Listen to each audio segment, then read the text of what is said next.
Hello all, I'm Crash Knifefight, and welcome to my inaugural video for this channel.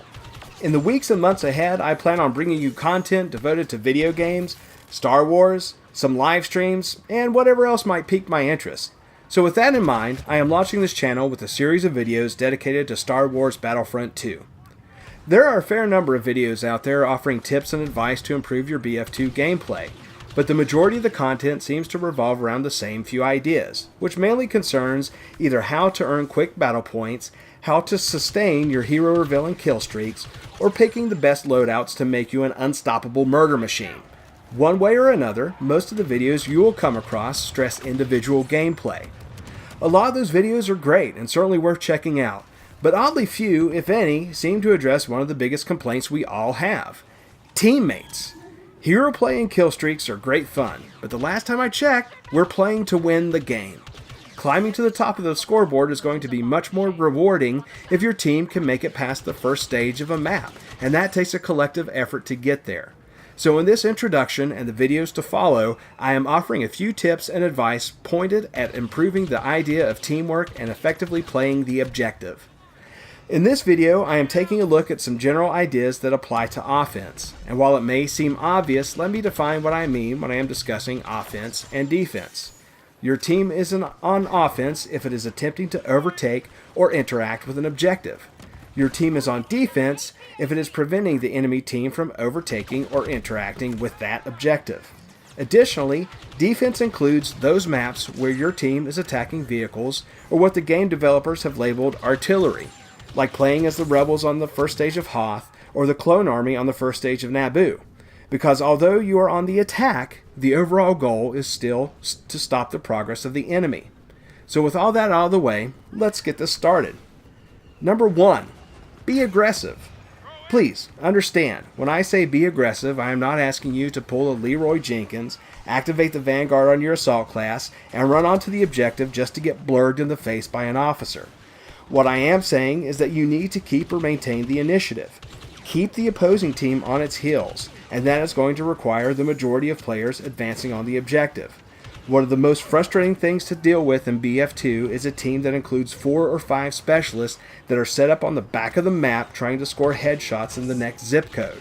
The specialist class is great, and I'll deal with them more in another video.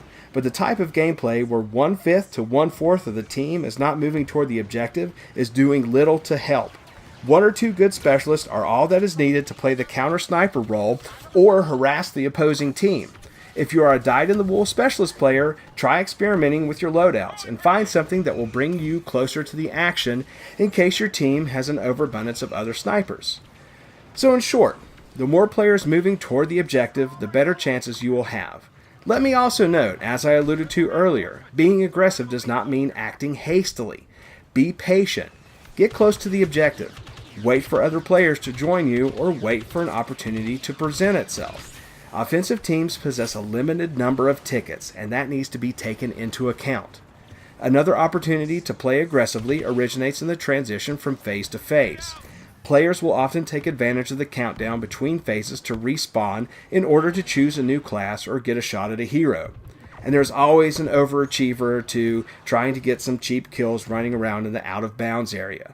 The point here is, you will often find a defensive team out of position at the start of a new phase, and it is essential to try and take advantage of that, particularly on tough objectives like the second phase on Naboo, where the droids are attempting to enter the palace, or the third phase of Jakku, where it is literally an uphill climb for the First Order.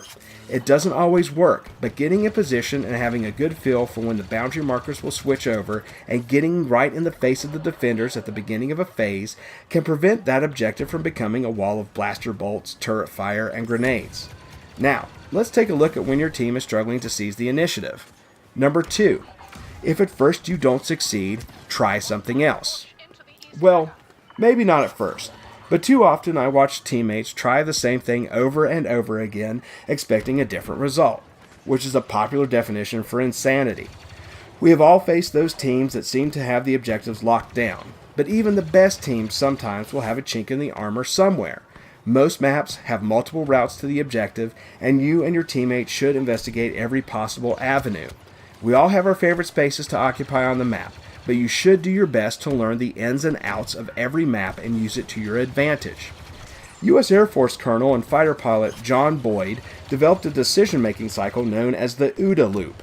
OODA is an acronym for Observe, Orient, Decide, and Act. And while it was designed for operational level military campaigns or air-to-air combat, the OODA loop has been adapted to the business world, legal proceedings, law enforcement, and even video games. So apply the OODA loop to those particularly hard galactic assault matches and not just evaluating where you plan on moving on the map. Think about what is hindering your team. Is the opposing team melting you with turrets and vehicles? Then maybe you need to switch classes and equip an ion weapon. What I'm preaching here is be adaptive. Explore and learn the maps. Experiment with various loadouts and different trooper classes. And in those moments when you are ready to smash your controller, take a breath and evaluate the situation. Not only will that make you a better teammate, it will make you a more formidable player overall. Number 3, assessing the battlefield.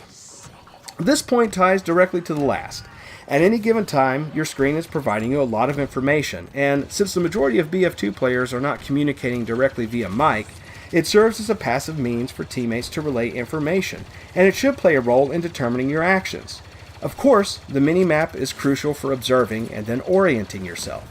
Your team will never disperse in a balanced manner across the map, and identifying where concentrations of teammates are forming should influence your decisions on where to move.